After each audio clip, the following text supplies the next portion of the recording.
Good morning, this is Ms. Billerbeck, and we're going to talk about 2.1 linear equations in two variables. So a linear equation makes lines. So there's two types. We have y equals mx plus b, which is slope-intercept. There's actually more than two types, but you'll see the slope-intercept, and also this is a standard form, ax plus by equals c. So we're going to deal with this standard form mostly for right now. So there are three types of solutions. So you'll have a unique solution where x equals a. So like x equals 3, x equals 10. It has a set thing that it equals, and that's a unique solution. So usually that means if I had two lines, two different equations, that I have an intersection. There's another type of solution that's infinite. That's a equals a. So that's always true. So 3 equals 3. Of course it does. 8 equals 8. 11 equals 11. A million equals a million. So if that's true, then I've got two lines that are right on top of each other. So they're actually the same line. So they intersect infinitely on that line. So the third type of solution is no solution, where it's never true, where a equals b, but in fact, a doesn't equal b. So 3 doesn't equal 8. It never does. 3 doesn't equal a million. 8 doesn't equal 29. So these are things that are never true. And that situation, we tend to find parallel lines where they never intersect if we have a system of equations. All right, so let's look at the next part. So in order to start doing this, we have to be really good about moving around and isolating what x is. So we have to come up with this SAM process. Now, you've heard me say it before, where SAM is simplify for the S. Right now, we don't really have to simplify because there's not two things we can combine here, and definitely not two things over here. So we start with an additive inverse, which means we add the opposite. Since this is a constant and that's a constant, this is the one we're going to move because we have two things here and we want to get one item here, one item here. So this one gets voted off the island and it's a positive 4, so we're going to put a negative 4 on both sides. We'll make a little balance bar here, and this is 0 minus 2/3 x equals, and then 9 minus 4 is 5. Well, at this point, we have one thing here, because it's 0 really doesn't matter. I just wrote it in there so you knew that I canceled that out. So once we have one thing here, we get to use the m of the SAM, which is the multiplicative inverse. Now, when we have a fraction, what we do is we multiply by the reciprocal, and it's negative, so it'll be the negative reciprocal. So we're going to use 3/2, like that. And negative 3/2.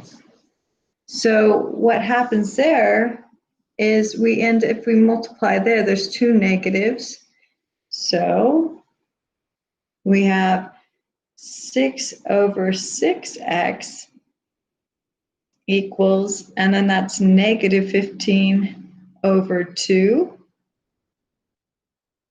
Okay, well, 6/6 is just 1. So the solution for this is x equals negative 15/2.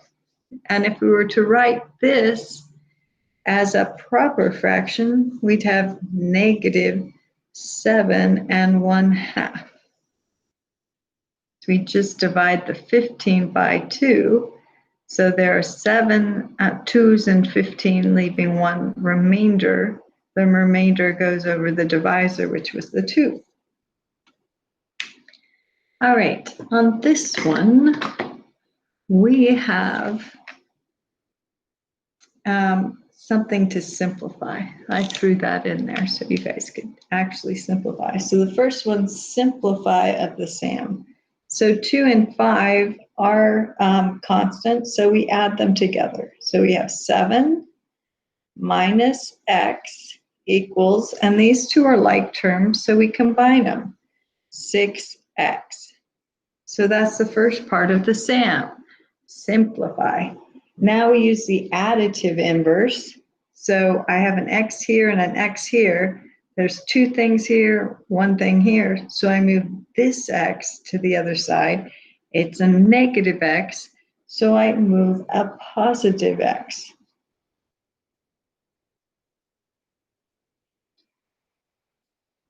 So then I have 7 plus 0 equals, and this is 7x.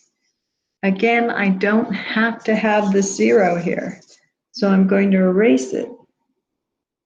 I just did that so you knew I'd zeroed them out. And now I have 1 thing here, 1 thing here, so I use the m of the SAM.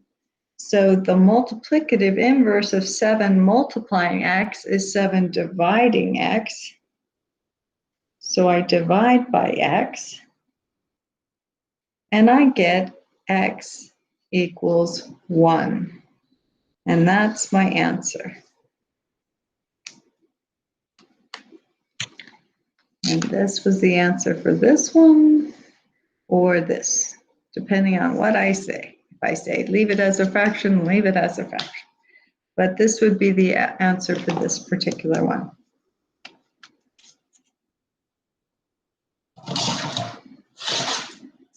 All right, so when we get this, we definitely are going to use the SAM process. So let me find a pen that works well.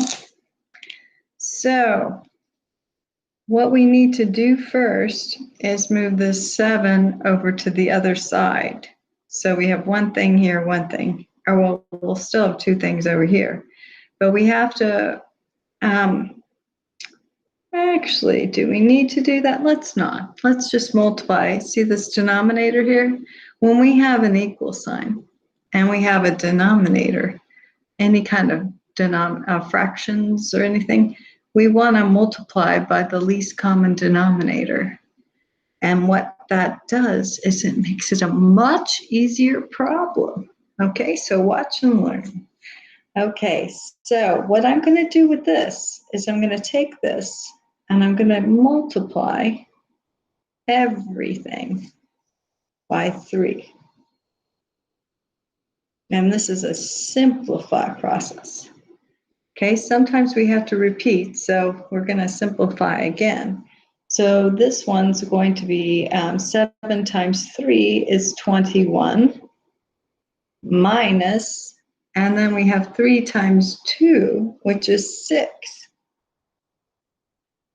over our times 5 minus 2w.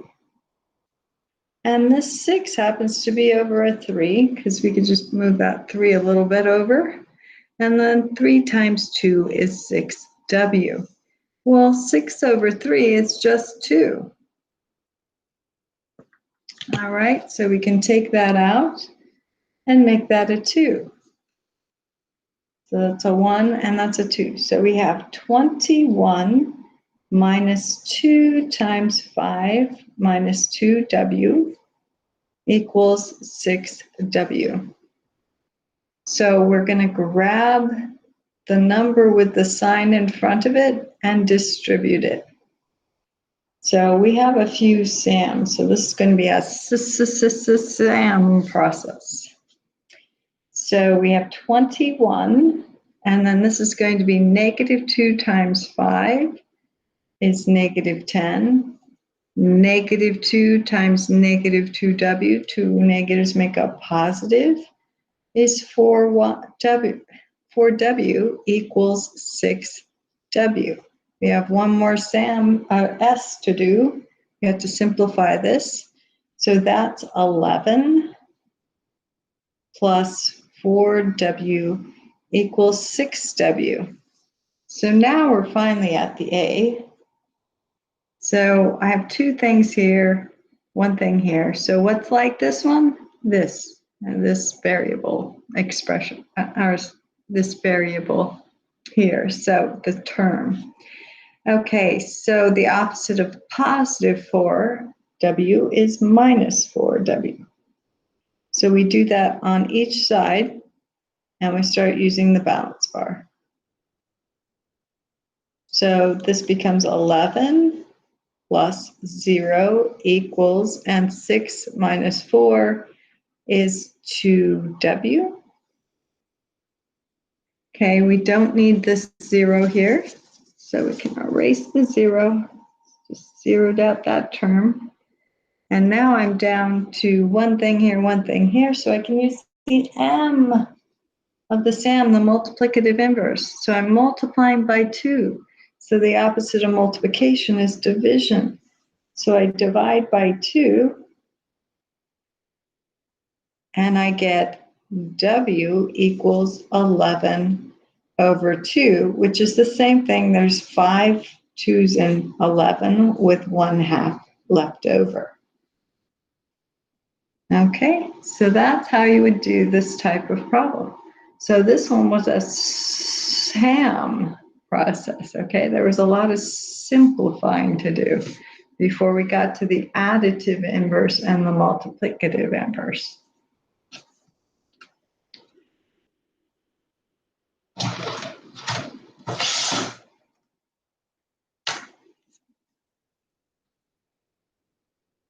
All right, so this one we have two denominators. So remember I said we multiply by the least common denominator.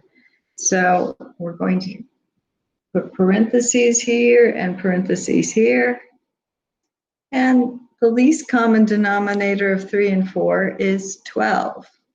So we multiply by a 12. So the first process is simplify.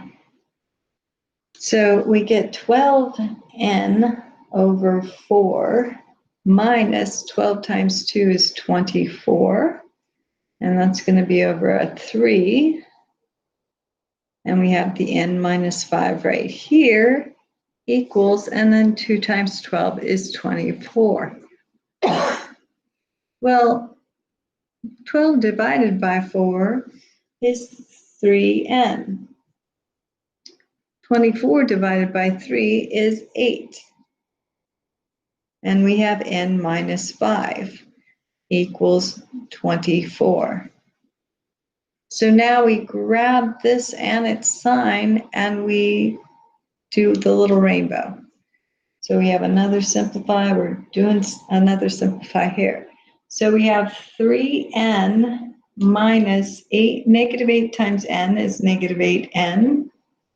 Negative 8 times negative 5 is positive 40. So it's this sign that you're probably going to get wrong if you're not distributing the negative. And then this is 24.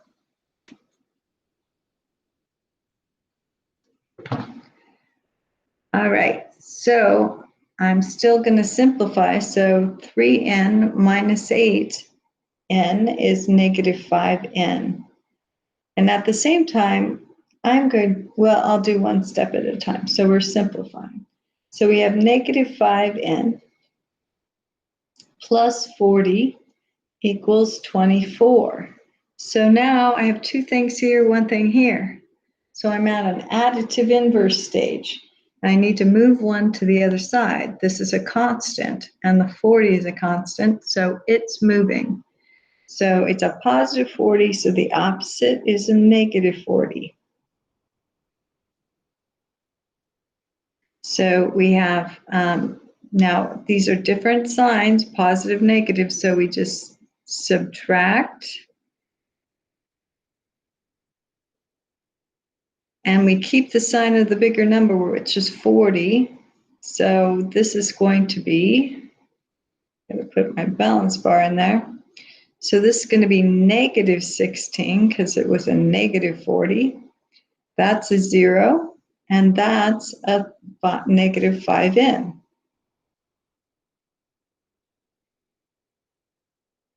Okay, so again, we don't have to write the 0, so I'm going to erase it. And I have one thing here, and you guessed it, we're at the M of the SAM. So the multiplicative inverse. So we multiply, or actually, since negative 5 is multiplying, n, we're going to divide by a negative 5.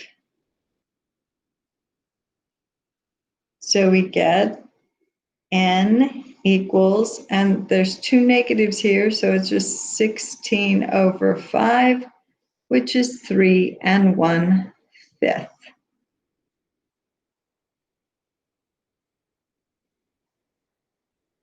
Okay, so there you have it. That's how you deal with these nasty old fractions. You multiply, you get rid of the fraction, and then you can use the rest of the SAM process.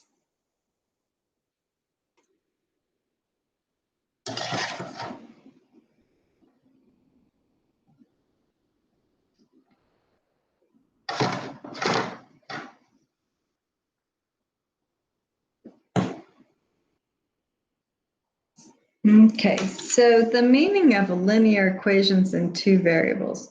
So let's consider this one. So we have 3x plus y equals 5. So let's talk about, well, what does this do for us? So when x is 1, we can actually substitute the 1 in for this x here. So we have 3 times 1 plus y equals 5. But if we want to find y, 3 times 1 is 3. So the opposite of 3 is minus 3. So if we do that to both sides, then, and we're using the SAM process, so I'll put a little balance bar there so you know that I did it. Okay, then we see that 5 plus negative 3 is 2. So y equals 2. Okay. And then on this, so that we can conclude y is 2 when x is 1. So that's only 2 when x is 1 because they're both variables. So when x is negative 2, we can use the same equation and get a very different y. So we have 3 times negative 2 plus y equals 5. Again, we're doing a balance bar. So our balance bar here. So negative 3 times negative 2 is negative 6. So we have negative 6 plus y equals 5. The opposite of negative 6 is positive 6 for our additive inverse. So we add 6 to both sides. So we have y equals 11. So with the same equation, if I put x in, then y is 2. If I put negative 2 in, y is 11. So that's why these are variables, okay? They show us different things depending on what x is and what y is.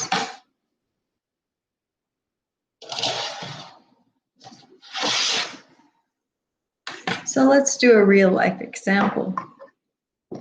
So on this one, we have particle A travels at x meters per second for 3 seconds.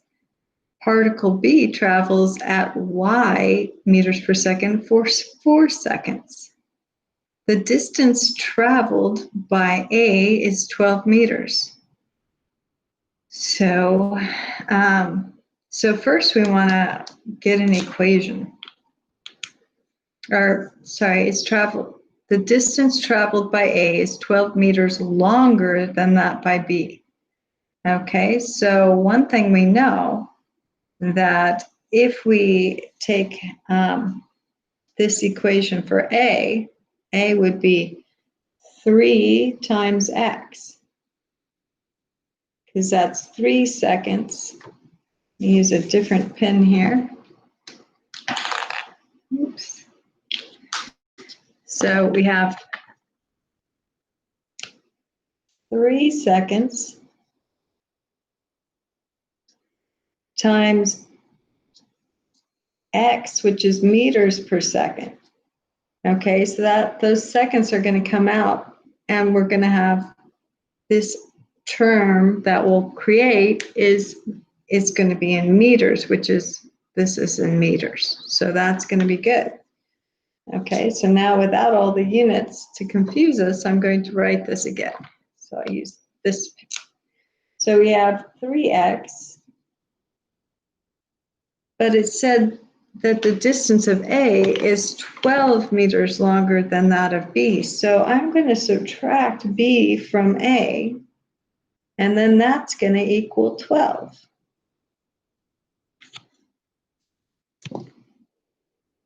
Because it's, remember, with this times this is going to be in meters, and we have 12 meters here.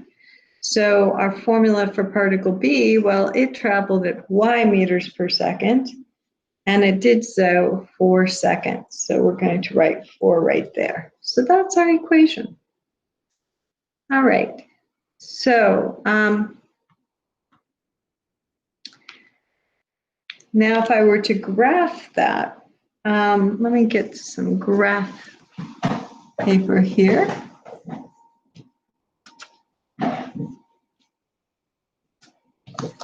All right, so let's go back to this.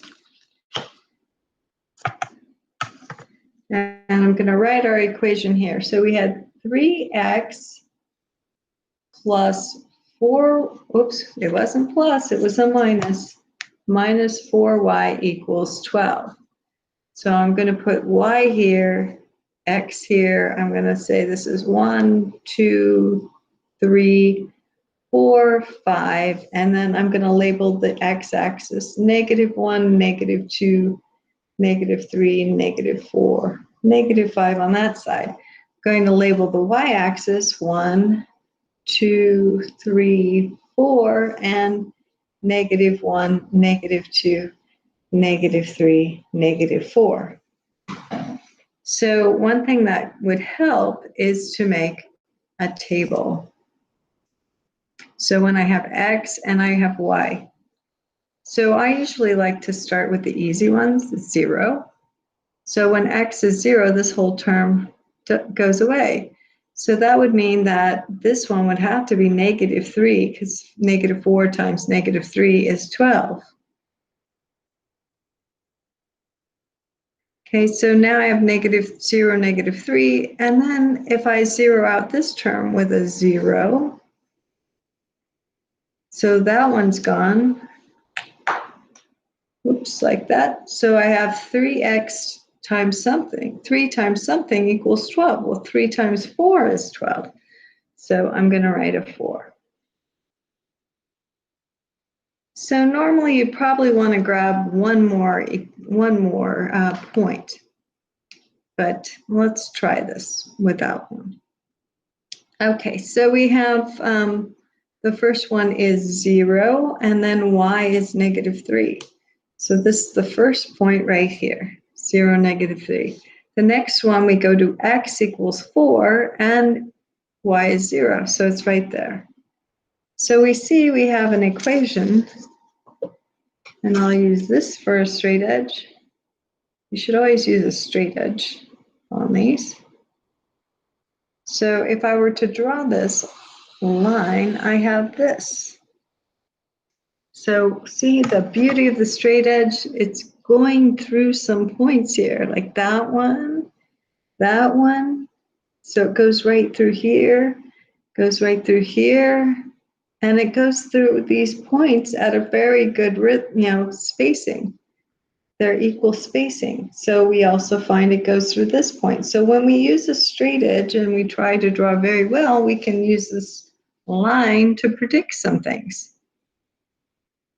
Okay, so now if I wanted to check this line that I did, then this point here is the x is first and then the y.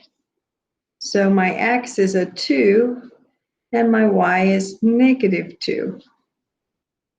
Oh, but that's not -2. The y is negative 1.5. So it didn't quite hit right. Okay, so, but that should make this equation satisfied. So if x is 2, that's 6. So if we subtract this on both sides of 6, we have 6 here. So then we have negative 4y equals 6. So if we use our multiplicative inverse and divide by negative 4, we get y equals, and then that's negative, we can divide by 2, negative 3 halves, which is also negative 1.5 right here. So it checks. So negative 1.5. All right, so that's the graph. And then it says find for h is 5.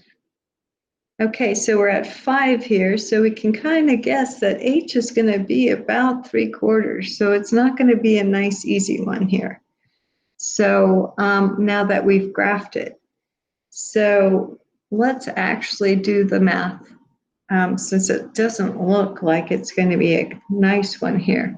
So this one says h is around 3/4 from the graph when x is 5. Or y is 5, sorry. Oops, I did it wrong. That's why. That's terrible. So we're looking, I'm going to erase this. So h is 5. Okay, unfortunately, 5 is way up here. It's off my graph. So I can't use this lovely graph to solve it. So I'm going to have to go back and use my original equation, this one. Okay, I really did want to use this graph, but I can't. So we don't know what h is from the graph. If we had a really big graph, we could find it, but not with this one. So let's go back. Okay, we're remembering that this is the x, this is the y. So what we have here is 3h, I'm substituting h in for x, minus 4 times 5 equals, and then that's 12. So, okay, so 4 times 5 is 20, so I have 3h minus 20 equals 12. So this is my simplify step. Now I'm using an additive inverse. So I'm moving, this is a constant, so I'm moving that constant, so I'm adding 20 to this side and adding 20 to that side. So that gives me 3h equals, and that's just 0. So this one is 12 and 20. So I have 32. Well, that's not what I was expecting, but we'll see. Okay, so let's see what h is. So, okay, so we have 3 times h, so now we use the m of the SAM. So 3 is multiplying by h, so we divide. Okay, and we get the final answer here is h equals, and then it's just, let's see, there are 10 3s and 32 with 2/3 left over. So in this case, h equals 32 over 3, which is 10 and 2/3. Okay, so that's why that was way off of our chart, 10 and 2/3. That's the x value. Okay, so if we look at this chart, that means it's way beyond this line. So I'm only going to 5. So it's twice the distance away. All right, well, that's it for this section. Our next section will be doing more graphics. All right, have a wonderful day. Bye-bye.